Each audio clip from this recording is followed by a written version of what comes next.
Maman, l'argent que je t'ai envoyé, ça suffit pour les soins de papa? Ça ne suffit toujours pas. Alors je vais prendre encore des petits boulots, faire encore plus de trajets, tout ce qu'il faudra. Toi, veille bien, que papa ne rate pas une seule prise de médicaments, d'accord? Par hasard, je l'ai entendu au téléphone dire ça. Elle était au bout du rouleau. L'argent partait comme de l'eau qui fuit, sans s'arrêter. Le jour de la paie, j'ai glissé discrètement 880 $ de plus dans son enveloppe de salaire. Ce n'était pas par pitié, et ce n'était pas une récompense non plus. Je voulais juste voir clairement. Quand quelqu'un est au plus serré, est-ce qu'il serre sa conscience plus fort ou est-ce qu'il fait comme si de rien n'était? Est-ce qu'elle allait me rendre cet argent ou faire comme si rien ne s'était passé et l'avaler tranquillement?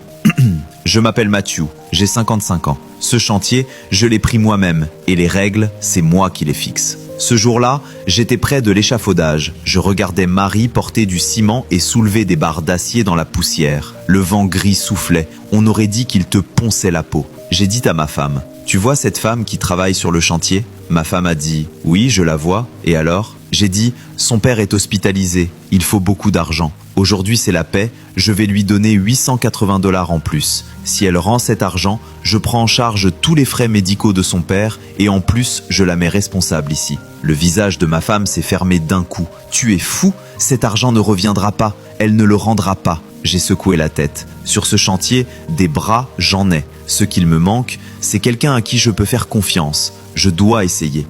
Elle a ricané. Regarde-la, ses chaussures sont usées, ses vêtements sont couverts de poussière de ciment. Les pauvres sentent l'argent et foncent dessus. Elle ne rendra jamais rien. Je n'ai répondu qu'une phrase. Être pauvre, ça ne veut pas dire être sale, et encore moins ne pas avoir de limites. Plus tard, j'ai fait venir Lisa dans le bureau. Alors, ta journée, ça s'est bien passé? Elle a dit: oui, très bien, j'aime beaucoup ce travail, j'ai tout terminé. Je lui ai tendu l'enveloppe. Aujourd'hui c'est la paie, voilà ton salaire. Elle l'a prise et on voyait clairement qu'elle soufflait enfin, comme si elle pouvait respirer. Oh, Dieu merci, à la maison en ce moment, on est vraiment à court. J'ai demandé: tu veux compter? Elle a secoué la tête, pas besoin. J'ai dit: tu ne me fais pas confiance? Elle a dit: si, je te fais confiance. J'ai dit: bien, tu peux y aller. Elle est sortie en serrant l'enveloppe très fort, les jointures toutes blanches. À peine la porte fermée, ma femme a murmuré: ces 660 $, considère-les comme perdus, partis dans l'eau. Moi, je suis resté calme. Ne te presse pas, le vrai test commence maintenant. Maintenant, on va voir si elle choisit l'argent ou si elle choisit sa conscience. Partie 2, dans les commentaires.